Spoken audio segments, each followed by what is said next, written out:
What's going on, everybody? I'm Patrick from POWLAX, and in this video we're going to be implementing the 10-man ride.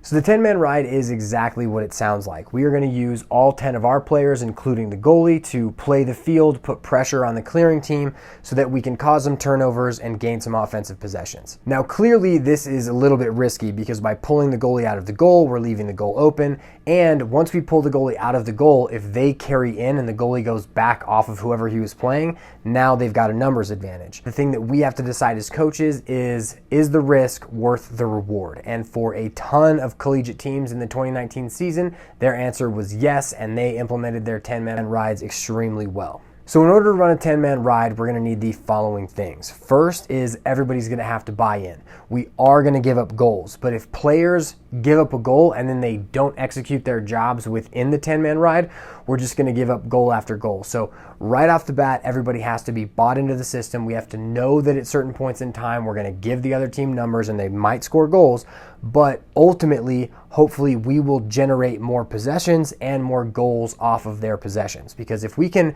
have a clearing team that turns the ball over and then goes back to play defense and gets tired, we should have the advantage and we should be able to score some great goals. The second thing that we have to have is just a basic understanding of exactly what we're trying to do. As we're coming up the field, we're not just trying to play everybody one-on-one. We're trying to set up traps. We're trying to press on the poles. We're trying to do what I call end game doubles. And if players don't understand the mechanics of those things, we're not going to be as efficient.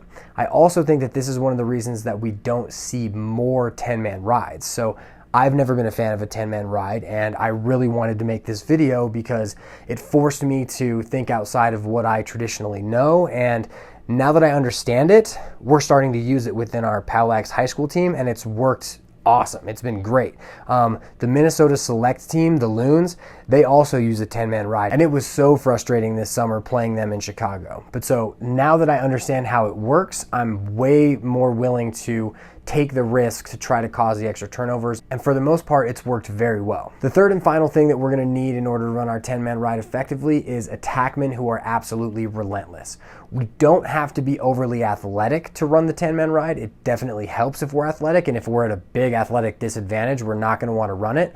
But as long as our attackmen are absolutely relentless and are willing to work their butts off in order to help cause turnovers and basically generate more goals for themselves, then we're going to be in a very good situation where we can run this 10-man. The final little tidbit I'm going to say right now, just to kind of give reference to when we want to run it, is out of a face-off it works very well because the opposing team is going to have to sub out their face-off personnel, or they usually like to do that. The next is out of a half to change the tempo. That can really throw a wrench into a team's plans if they are, they're adjusting during halftime and then you throw something new at them. That can be very beneficial. And finally is just at the beginning of a game, if it's what you want to do and you want to set the tempo, that is an absolutely great time to play really fast, try and force a lot of turnovers in the beginning of a game just to, set that tempo high. But now let's get into the basics of the 10-man ride. But before we get started, make sure to check out patreon.com/POWLAX, where you can download and print the playbook PDF that accompanies this and over 50 other POWLAX videos by becoming a patron and supporting this channel. The goal for this channel is to put out free, in-depth lacrosse coaching content for coaches and players to access anytime, anywhere.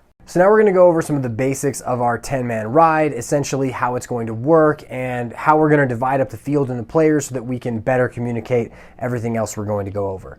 So the first thing that we have to do in order to defend their 10 players with our 10 players is the goalie has to become active, and we have to play the one player who we're not playing now. So essentially we're going to do that by bumping. And bumping is essentially the fact that we're going to take the goalie. The goalie is going to come up and play an attackman. The player who was playing the attackman originally, who we're going to call the hound because this is the defenseman that's coming up, and I like the terminology of releasing the hound. He is going to come up to play one of the midfielders. This midfielder is now going to be free to come up to play this defenseman, and then this attackman is going to be free to come up to play D2. And so that's how we're going to get up the field. The issue with this has nothing to do with strategy. This is literally just how we're going to get up the field, and we'll go over the strategy in a minute. Now, the next thing that we have to do is we've got to talk about the parts of the field, because it's going to allow us to use terminology that our players will recognize, and we're going to have a better understanding of where we're going to try to cause which types of turnovers. So this section right here, from the end line to the restraining line of the clearing team, this is the first level. From the restraining line to the midline on that side, this is going to be the second level. And finally, the third level is the midline to the restraining line on the opposite side. This is the third level. The final thing that we got to cover as far as basics is our grouping. So once we get into our 10-man ride, all of these players are going to be in groupings. This group right here, anyone who the attackmen are covering and the attackmen, this is the attack group. The midfield group is this set of 8 players, which is all of our midfielders, including the Hound, who is upfield. And then our defensive group is the goalie, who's playing an attackman, and our defensemen, who are staying low. And so once we understand those groups, it's basically just going to help us communicate to our players and help them to understand basically when we're beat and when we need to get in the hole. So now we're going to talk about our actual objectives of our 10-man ride and how we're going to cause turnovers in each level of the field. So within our first level of the field, in this space, our main objective is to make the defense and the goalie handle the ball. Now, in the collegiate game, a lot of these defensemen are extremely skilled, but in the high school and even lower, the defensemen aren't usually as skilled, and oftentimes we can generate a lot of turnovers here by just putting a lot of pressure on these defensemen. So within this context, as D1 has the ball, we're going to make sure we are pressuring him no matter where he picks it up. If he picks it up inside, we got to put a lot of pressure there. And then hopefully within them moving the ball, they may turn the ball over. In this clip, the Penn State defenseman throws back to their goalie. Now, as Michigan sets up the 10-man ride, there's nowhere to pass, so he passes to the defenseman on the left. Pressure comes to him as well. He tries to throw back to the goalie. They miss the pass, and then Michigan ends up picking the ball and having a decent play on the net. But this is the type of turnover that we want to have in the first level. Now, in the second level, how we're going to cause turnovers is we're going to create traps, and we're essentially going to use the midfielders who are playing the clearing midfielders, and the attackmen are going to chase so that we can cause turnovers. So let's say M2 cuts down towards the ball. He receives a pass from D1. Now, as he tries to turn, we'll get into kind of the theory of this later, but the LSM needs to make sure that he steps upfield to play him, and then as he plays him, if he turns him back, now the attackman should be chasing, and we should be able to set traps and double the ball in this manner. Once the ball hits the second level, all of the attackmen will pursue from behind, while the midfielders try to turn them back into the attackmen who are coming to double. Here, when this Maryland defenseman catches the ball, he gets turned back into a double, then a triple team, and he turns the ball over. Now, in the third level, what we're going to be doing is what I call end game doubles. And an end game double is essentially the type of double we're going to use at the end of a game if we are down by pulling our goalie and then doubling the ball. But conveniently with this, we've already pulled our goalie, so we basically already have a double set up because our 4 midfielders here are allowed to go over, but only 3 of their players. So essentially, let's say that D1 throws it up to M2 again, and this time he catches it, moves upfield and crosses. M1 crossed as well, M4 crossed as well. Now, as these players cross, we essentially get 4 players here. So let's say that M8 picks up M1, D5 chases in, the LSM stays with M2 as he's going, and then M7 just stays with M4. And now we have our double here with the LSM and D5 against M2. Now on the playbook PDF, D5 is just inside here, and I think M8 is just in space here, but either way, the same idea is there. If we keep 4 players in space, only 3 of theirs can cover, and we should be able to send 2 to the ball and have the other 2 pick up the other 2 offensive players at that point. We begin this clip with Denver in the middle of their clear. They send the ball up to the second level. UNC tries to double it there, but this Denver player makes a great play and throws it up to the third level. This player catches the ball, but he's defended by a long stick. Now, as we freeze it here, it's important to note that 3 UNC players can still cross the midline, whereas only 2 Denver players can. So as these players cross the midfield line, UNC bumps to double the ball.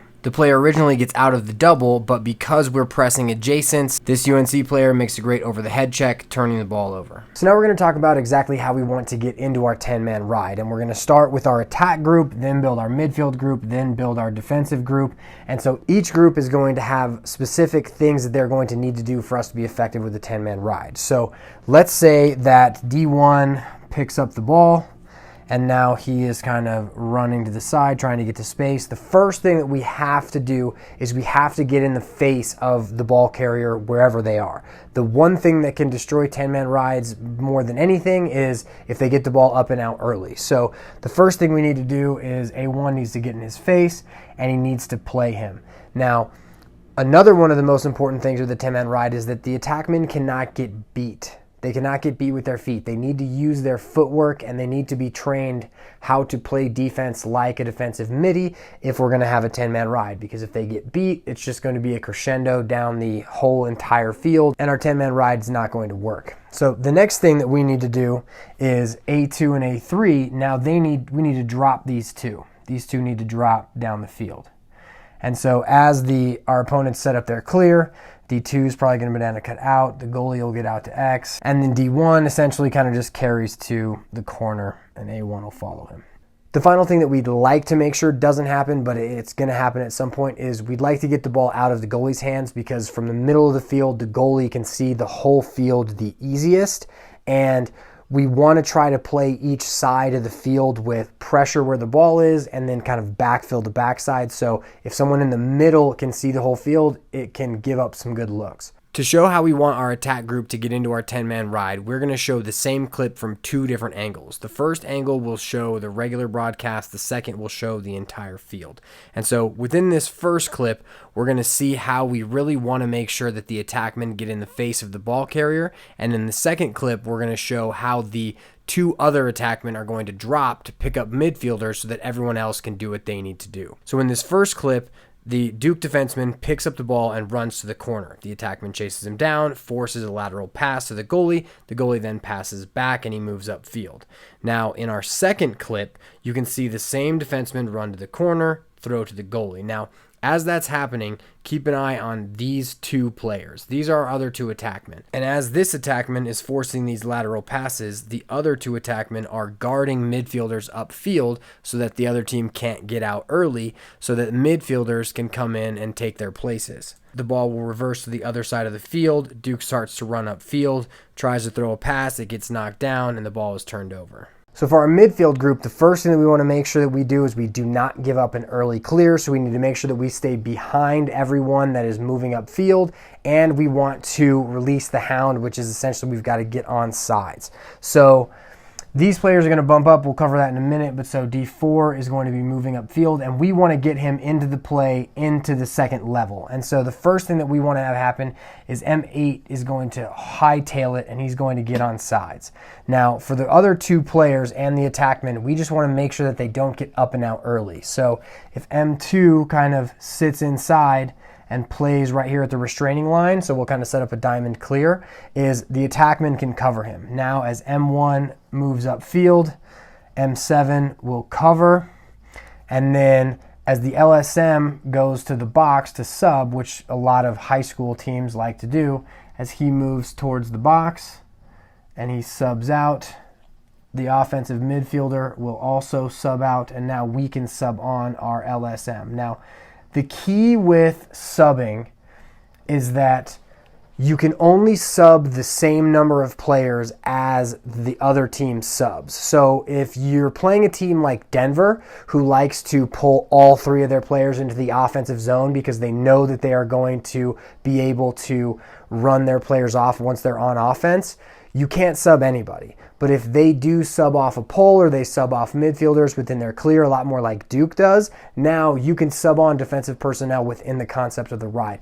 But if you leave and you don't have someone with you, you're going to end up leaving players open in the middle, and the 10-man's not going to work. This is by far the best view of a team actually getting into the 10-man ride from the 2019 season.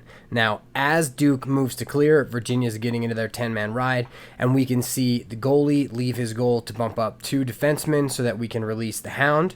We see that this midfielder is staying behind all of the players, and he actually passes off one of the players to the hound.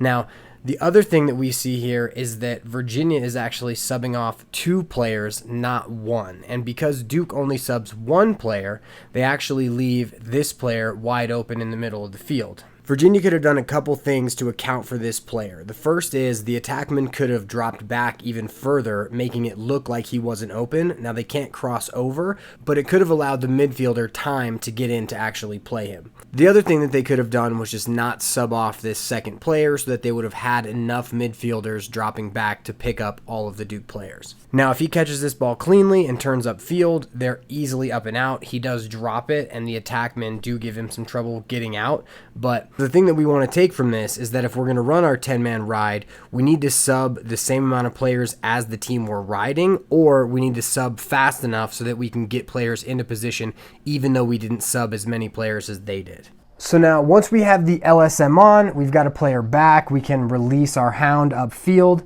Now we want to try and get both poles to the middle of the field. So D4, once he's here, can kind of come up and he can actually play M1 in space here.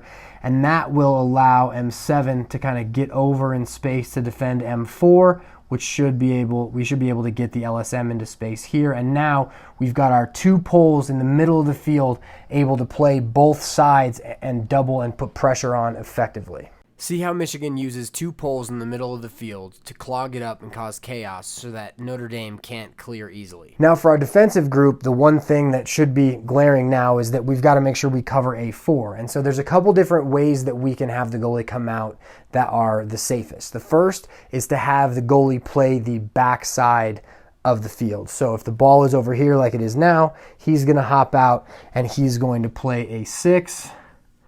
And now D6 will move up to play A4, and that's how we'll bump. Notice how the goalie leaves his goal to defend this attackman, which allows this defenseman to bump up to this attackman, which allows the hound to bump up into the midfield group.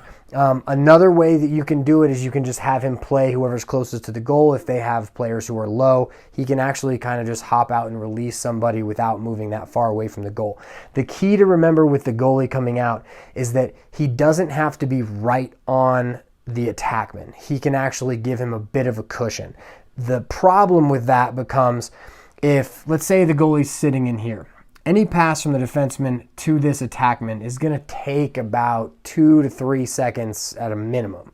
And so as the ball is passed all the way up here, if the attackman can beeline it to the sideline and this defenseman can put a ball here pretty regularly, now the goalie is going to have to make sure that he actually steps up and plays it. But so it's kind of a tough thing where you got to know the skill level of the team you're playing and how close you're going to have to be. But for the most part, you don't have to be super close to those players because you're going to be able to play them if they catch this long pass. Notre Dame begins to clear on the sideline, the ball's passed to the goalie, and the goalie throws it to the length of the field. Now notice how the Michigan goalie has to pursue the attackman. He wasn't right on him to start, but as the ball's in the air, you can see that he's chasing down the attackman. This is a great example of how a goalie can arrive with the ball, put pressure on an attackman so that a double can come and cause a turnover. So now that we've bumped up the hound and we know we don't have to be too close to the attackman, we kind of want to play the goal and the attackman at the same time. The last thing that we need to make sure that we do within the beginning phases of our 10-man is that we need to be ready for shots. So a lot of teams will just shoot the ball at the goal and they will try to run it out if they miss. And so we need to make sure that D5, the goalie, and A6 are ready to run it out if they throw their really long shot. We begin this clip with Notre Dame in the middle of their clear. The ball gets passed back to the defenseman, and the defenseman shoots it because there's not a lot of time left in the count.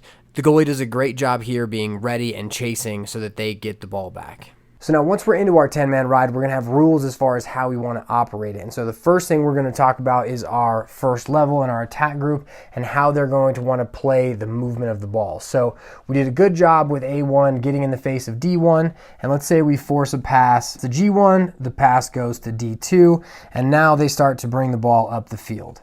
So the first thing that we want to make sure that we do as they start to come up the field is we want A2 to kind of show like he's going, and because we have our hound up, the hound can come in and can play this midi, and if the midi catches the ball, it's actually a good thing. We'll talk about how we'll play this in a second. But so let's say the goalie moves the ball again, so he kind of comes back, and now one of the biggest keys with our 10-man is that we can't bring M8 over to play D3 and push A3 up, because then we will have 7 players on our offensive end and we'll be offside. So we're going to have to use kind of a push-pull, and we're going to have to bump and pass players off. But so one of the really cool things about a 10-man is that oftentimes refs actually won't notice when you're offsides. And so right now we're going to take a look at 2 times within NCAA games where refs did not see that the 10-man ride team was offsides.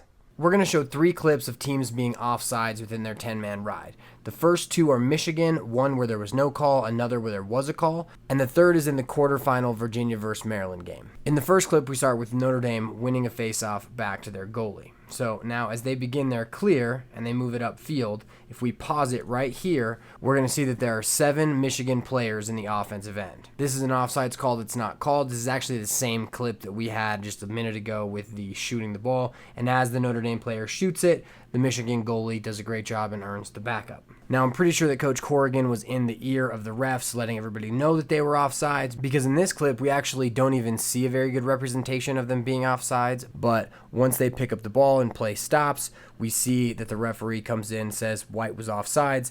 And because Notre Dame had possession of the ball while Michigan was offsides, therefore the Michigan player is sent to the box. This next offsides clip is definitely my favorite because Virginia actually scores after being offsides in a 1-goal game in the quarterfinals, where technically Virginia still didn't win because they hit the pipe and it actually was a no-goal at the end of the game. But so as this Maryland player catches the ball in the middle of the field, all the attackmen ride back. They end up causing a turnover. And as they pick the ball up, they play fast, use their advantage, have a nice little feed, and a goal here. But now, as we see it from this other angle, watch this pole here. Notice how he tells this midi to stay on sides. Now, as they turn the ball over, the midi doesn't realize that the pole is telling him to stay back, and he actually crosses before the pole does. But so now, as we pause it here, we'll count. We should have 7. We have these 5, and then as the clip rolls, we add 6 and then 7. But so granted that we probably will have refs that will notice that we're going to be offsides, now we need to know how we want to stay onside. So what we're going to want to do is we want to make sure that we stay with the deepest player until someone bumps us up. So once the ball moves out of D1's stick, A1 is going to drop hard towards M4. Now, once the ball's in the goalie's hands and then D2's hands, this pass to M4 is not too likely. M7 is going to get on sides, and he's kind of going to come down the middle, so he'll be like backside getting in. That will release M8 to come play D3, and once M8 can play D3, A3 is going to move upfield. So we basically have this kind of push-pull concept, whereas these guys need to get upfield, these guys need to get back on sides, and we've got a passing concept where A3 needs to ensure that M8 is defending D3 before he can move upfield. So whereas on defense, you're going to bump players and he's going to bump him up like these players bumped him upfield, A3 needs to pass this player off to M8. He needs to actually be looking back upfield and make sure someone's there to defend him so we don't leave him open before he can come upfield. If no one is there, he's going to need to stay back. In this clip, we're going to watch this Michigan player here. Even though he's behind the play, he's the reason why Michigan intercepts the ball and scores. The defenseman carries up the wing. The cameraman doesn't even cover him, but so once he's back in the frame, he'll throw to the goalie, and now he'll throw again to the defenseman on the other side. Now, as we pause it here, the attackman is still nowhere to be seen within the screen, but as the defenseman carries up, now we see the attackman, and we kind of see him motion like, here's my guy, take him. And then as he bumps upfield, he puts pressure on the defenseman, who throws a pass to the middle of the field, and the ball is picked off, passed upfield again, and Michigan scores a great goal. As we see this from another angle, now we see the player that number 12 was defending and passed off to another player before pushing upfield. This is essential to how our 10-man is going to work because it shows how if we cover deep and cover all of the players upfield, it makes it very hard for the defenseman. Then, as long as we're patient and allow people to backfill for us, we can then put pressure on the defenseman and force bad passes to the middle of the field.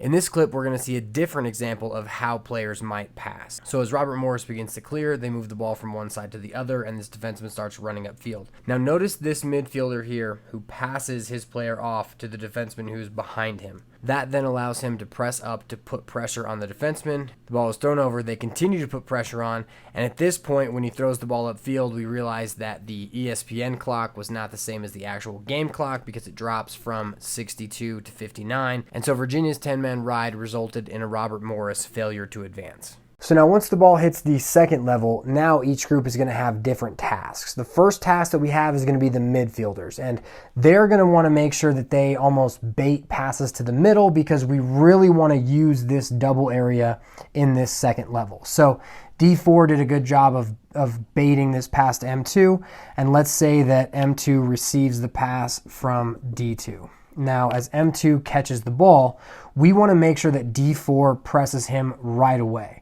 We don't want to allow M2 to catch the ball, turn, look, square up D4, and then make a move. We want to make sure that as he catches the ball, there's pressure on him so that he turns. And that's our first rule. The midfielders have to turn this player at least one time. And that's going to allow for our second rule. Once the ball gets above the attack group, the attackmen have to toe the line, which is basically they have to run all the way back to the midline. And so once the ball's above them, they need to chase to set these traps so that as they are running, hopefully D4 will run with them, turn M2 back into these doubles. We begin this clip with UNC clearing against Bucknell. As the ball is passed from this defenseman to the goalie and then up to this midfielder, this Bucknell midfielder does a great job of turning the UNC player back into the attackman to double, but doesn't do a great job of pursuing the double. And this is because they weren't actually in their 10-man with an extra pull in the second level. They were waiting for endgame doubles. So as this midfielder gets flustered and throws the ball all the way up to the attackman is pursued by his defenseman and the goalie. Now for our defensive players, the one thing we want to make sure that they don't do is that they don't slough off too much to where we can get that really long pass out. They really want to make sure that they play it and that they don't retreat too early. In the event that a ball does get passed up to this third level, let's say M2 catches the ball and he is defended by M4 as he turns. Now, D4's job is, once again, to try to turn him back. But so, because the ball's on this side, let's say, for instance, that D3 comes over with him, M8 comes over, and now their three offensive players are already in the offensive half. Now, what we'd like to see here, if we're trying these endgame doubles, is we'd like to see M7 bump to M1, and then the LSM will be free now to try to track this double with D4. Now, the reason why we really want to make sure, if we're focusing on this endgame double idea, that the defensemen don't slough off is because if they do, it's just a very easy opportunity for the other team. So if D6 hops in thinking that we're beat, and M2 makes an easy pass to A6, now we're in a lot of trouble because once A6 starts moving into goal, the goalie's going to have to get in. So now we're in a 2-on-1 situation. Maybe D5 can get in, and now we're in a 3v2. But either way, because the goalie has to return once the ball is caught by an attackman if there's not enough pressure, we're already at a disadvantage. What we'd like to see happen here is we'd like D6 to stay out with A6 to try to deter this pass so that the LSM will have time. Because if D4 is giving M2 enough pressure that M2 either can't get his hands free, isn't really looking up very well, and really just is really focusing in on himself carrying the ball, not what he could be doing with his team, that's what we want. And so we just don't want to give up this easy pass if there's pressure. Now, if there's not pressure, now everybody's got to get in. But the main idea is if we have pressure and we're working on these endgame doubles, we really want to make sure that we don't retreat too early. In our first clip, we're going to see a great example of Michigan pursuing in the third level. So the ball is passed up to the second level. This Penn State player starts running upfield. And even though this Michigan player doesn't turn him and they don't get a double to the ball, as the ball is moved forward to the third level, the defenseman here makes a great play by arriving with the ball, de-twigging this Penn State attackman, and turning the ball over. In this clip of the national championship game, we're going to show how when Virginia doesn't commit in the third level, they actually give up goals. As Yale begins to clear, the goalie gets out away, throws to the defenseman, and the defenseman throws the ball upfield. As we pause it right here, we're just going to set the field. The first thing that we see is that the Hound is already upfield playing the ball. Now what we're working towards is having this LSM come to double the ball, and at this point, all of the players in the defensive group are covered. We have these two defensemen playing these two attackmen, and the Virginia goalie is playing this attackman. The last group that we want to point out is that there's a pair of midfielders, one from Virginia, one from Yale, out here to the right. As of now, Virginia is actually in a very good spot. If they press out and play all of the players, it's going to allow the LSM time to get in to double the ball. But Virginia ends up bailing out of it. The ball is passed forward to this attackman and he presses upfield. Now, because the goalie had to return to the goal, what was a 4v4 situation is now a 4v3 situation. The Yale attackman passes to top center, and this Yale player has a step down from 12 yards right in front of the goal and buries it. If Virginia had just stayed on their men, they probably could have forced a turnover in the third level by doubling with the Hound and the LSM. Now that we understand how we want to get into the 10-man ride and what we want to do while we're in it, now we need to know when is it beat. I've seen a lot of teams that their 10-man ride was beat.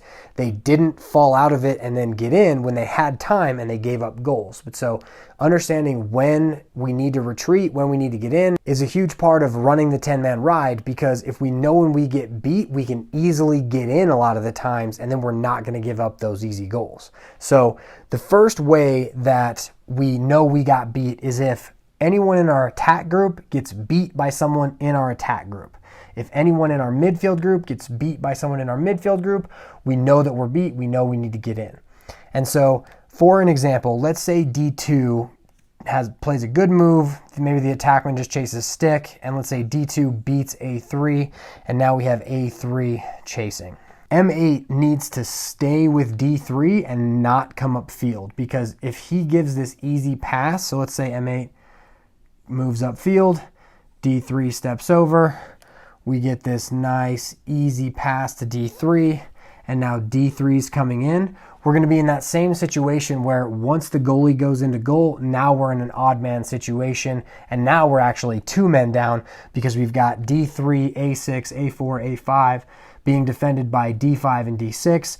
Now there's no way any of this is going to work, even with everybody chasing from this side. Now what we'd like to have happen here is we would like for M8 to basically just split this here where he can defend D3, but he can also defend D2, because at some point these two players are going to come together. So if D3 moves beyond here and M8 stays with him, now we're kind of slow playing. We can let our players get in, but more importantly, D2 most likely, if he's going to run it over, another player is going to have to stay on sides and we can get D4 to the ball.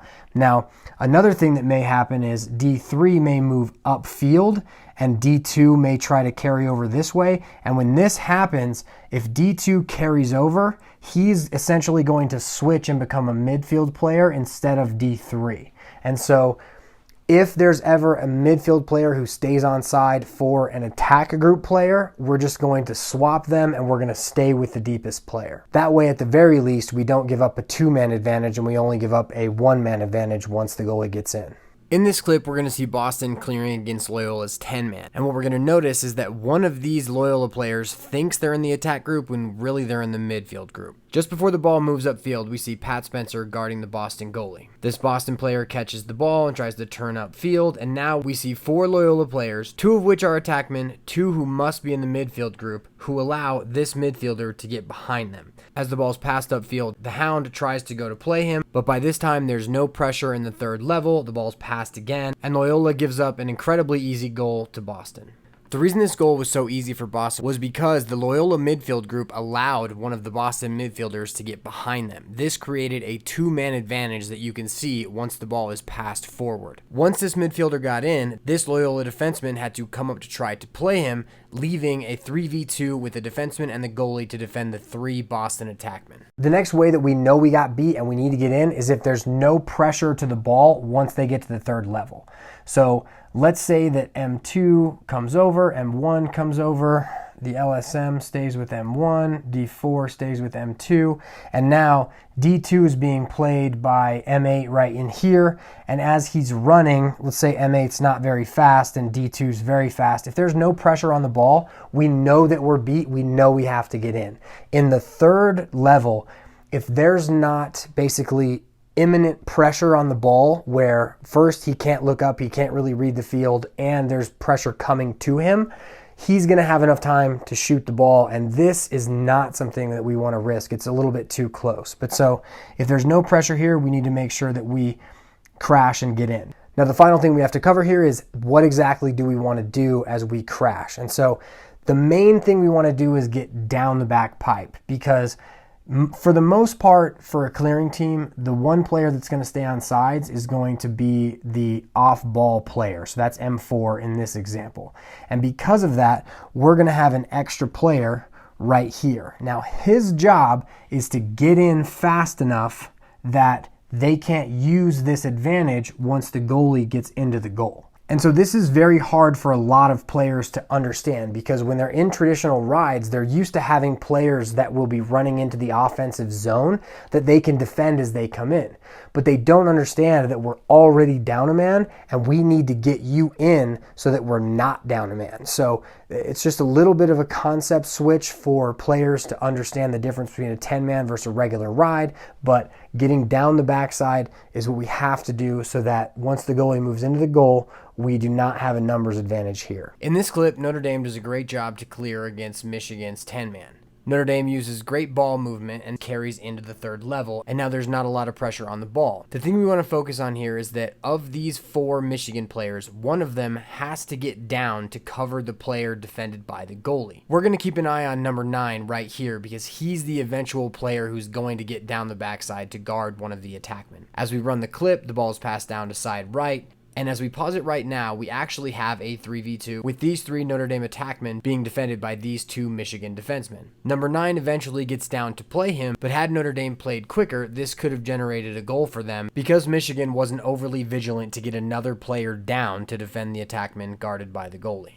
Now we're going to go over a couple of special situations that we just want to know how to play if they ever happen in a game. And the first is if they run a shorty low clear, which essentially is a midfielder, a short stick, who clears the ball here. And the thing that we don't want to do is we don't want to have a midfielder come down to play it, because we're really trying to keep as many players in this area as possible. And if they do go across, he needs to not be low. But so what we want to do is we want to use two attackmen to force the ball out of M2. Once again, these attackmen can't get beat, but essentially what we're trying to do is just force a pass to the goalie, and now we will chase back up, move up. If the ball does move again, we can use our push-pull and then pass off and get pressure up this side. In this clip, the UNC short stick picks up the ball and tries to run up the field.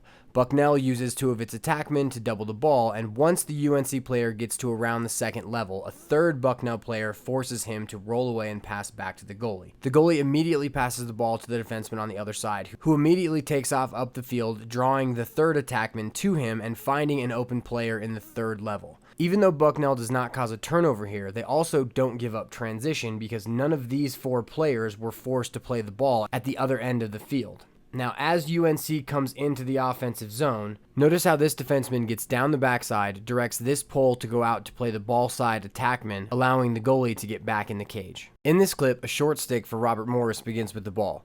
Virginia uses two of its players to double the ball and forces a pass away. Once the ball is away from the short stick, Virginia uses two of its attackmen to pressure the ball, while the other moves upfield to help with the midfield group. As the ball swings to the right side, all of the attackmen pursue, and this attackman passes off the midfielder that he's defending to another player like we saw previously. Once the midfield group backfills for this attackman, he can then press up and play the ball. The ball is swung to the other side, and now because the 10-man is in place behind them, all of the attackmen can put pressure on the base of Robert Morris's clear. This is a perfect example of how we want to play a shorty low type of clear. The next special situation that we have is just a good opportunity of when we want to run our 10-man, and that's when we lose a face-off and the ball is thrown back to the goalie, or that they just have to clear it. So if the face-off specialist wins the ball back, and now he throws this lob pass up to the goalie who comes out to the side, now is a really good time to get into our 10-man because it's unexpected, and as we, bump D4 up,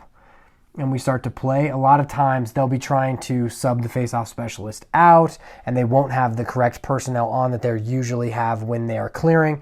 And so as we bump our players up and get pressure to the ball, and then basically play hard in space and match up all these zones and whatnot, it's really going to be a beneficial time that we can cause some extra turnovers and basically win a face-off when we had originally lost it. Another key to running a 10-man out of a face-off is that oftentimes we'll want to face off with a pole. Although running a 10-man out of a face-off doesn't require having a pole at the face-off X, it definitely helps, like we'll see here with Michigan. Penn State wins the face-off back and throws to the defenseman and then the goalie while Michigan gets into their 10-man ride. Notice how the face-off specialist for Penn State subs off here. The goalie finds a Penn State midfielder in the middle of the field who is immediately doubled by the Hound and the LSM, turning the ball over and going the other way. Now the final special situation that we have is essentially what we've already talked about with long passes and shots, and a little bit of an additional element from Michigan. So essentially, if D1 has the ball and he's going to shoot it, we'd like to know to chase. We're actually not even in our 10-man here. We haven't bumped anybody up. But what Michigan likes to do is they'll actually have a call and they'll say 10. And that's their ride call to say that we're actually not going to be in our 10-man ride, but we're going to have the goalie come out so that as D1 shoots this really long shot, the goalie will easily be able to pick it off or chase it, depending on exactly what happens with it. But so this little sportsmanship thing where they yell out 10 so that you'll chuck it when there's no goalie upfield at all is definitely a little bit of sportsmanship that I like a lot. So when we were in Chicago playing the Minnesota select teams, their players would actually yell send it before they had pushed a player up, or even as they had, just so that our players would think to just throw it because they knew how to chase within the 10-man. No, absolutely not. That was their team. It's a little bit sneaky, and some coaches might not appreciate it, but I didn't really mind it. It's kind of just a little bit of sportsmanship. But so this Michigan 10 idea where they essentially pull the goalie and yell 10 so that you'll shoot it and then they can just easily catch it, I thought was a pretty good idea from the Michigan 10-man video. In this clip of UNC clearing against Bucknell, I think that Bucknell was in a Michigan 10 style of situation where they ran a 3-3 zone ride and pulled their goalie out of the goal. As this UNC midfielder catches the ball, the Bucknell players do a great job of turning him back into doubles with the attackman. The UNC player gets frustrated and throws the ball upfield to the corner. Notice how the UNC attackman is met with the long stick and the goalie. It seems that the goalie must have been baiting UNC by just stepping out of the goal, which is why he was available to play the attackman with the pole. Now the final part of our 10-man ride video is how exactly should we beat a 10-man ride. And so I'm basically going to give you the answer to what the Michigan coach said, because they run 10-man ride a lot. And they basically said that there are three main ways that teams will try to beat a 10-man ride. There's the old way that doesn't really work well, the new way that works but isn't the best way, and then the actual right way to beat a 10-man ride. Regardless of what type of strategy a team uses to try and beat the 10-man ride, someone from the clearing team is going to have to beat one of the riding players. This can be a player winning a one-on-one in the second level, someone getting open in the third level, or someone beating a player to an end line because of a shot. And so we're going to start with the old way. So the old way that teams liked to try to beat the 10-man ride was to bring their 7 players down so that as they swung the ball and they moved it to the other side, and our team has to use their push-pull to push the players up. Now, as they carry up the field, they'll definitely have a player open if they can move the ball quick enough. But what they ended up finding was that as the ball ended up moving up to these players is that it really just congested it. So once this player came upfield and caught the ball, essentially there were way too many people involved in this space, and so it didn't really do them a lot of good, because with how certain teams play the zone 10-man, they were basically just bringing way too many people into a small space.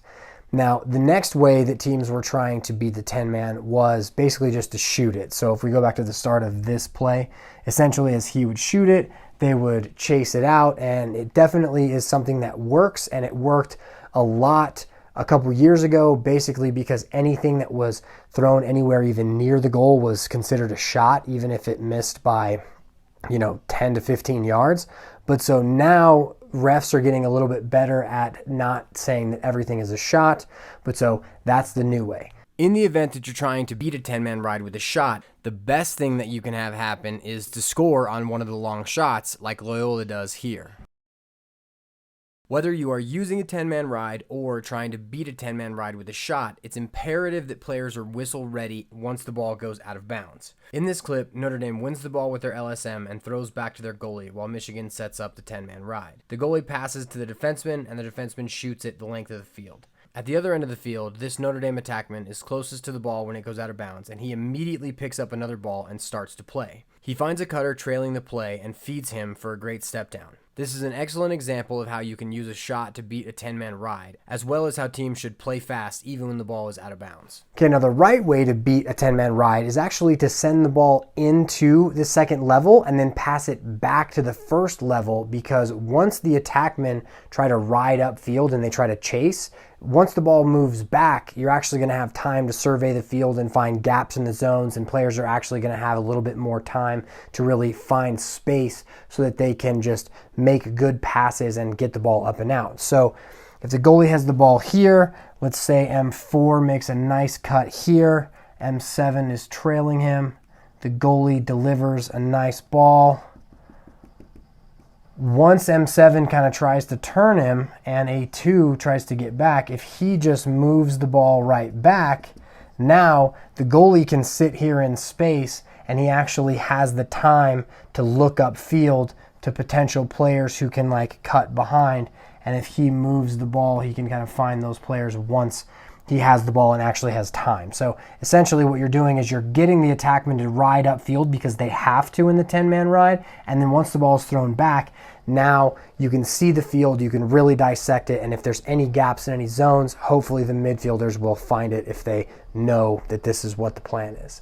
In this first clip, we will show how, if the defenseman and goalie are given enough time, they'll be able to dissect the ride.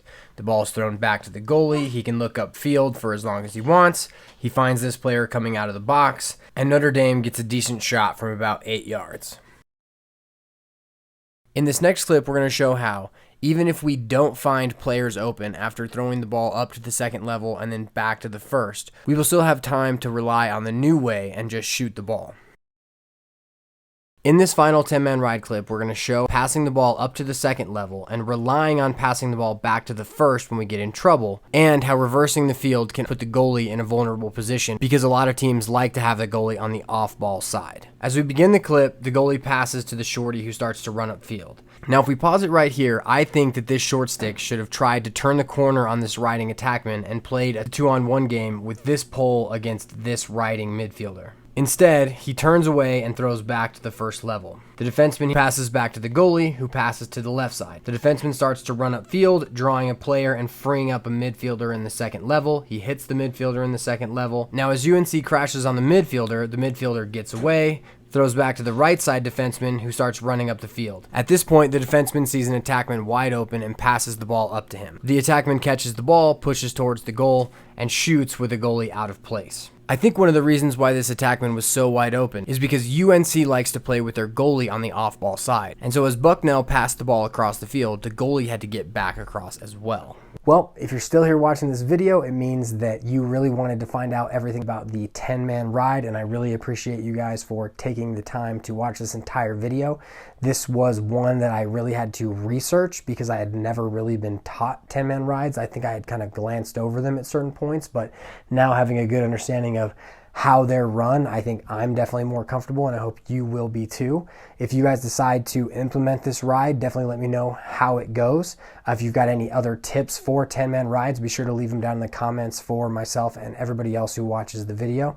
If you'd like to download the playbook PDF that corresponds to this video, you can get that at patreon.com/POWLAX by clicking this link up here in the corner and becoming a patron. By becoming a patron, you basically help support me in creating a bunch more of these videos that are free for any coach to watch anytime. Make sure to follow POWLAX and POWLAX Master Coach on Facebook and Instagram. Have a good one. I will see you guys in the next video.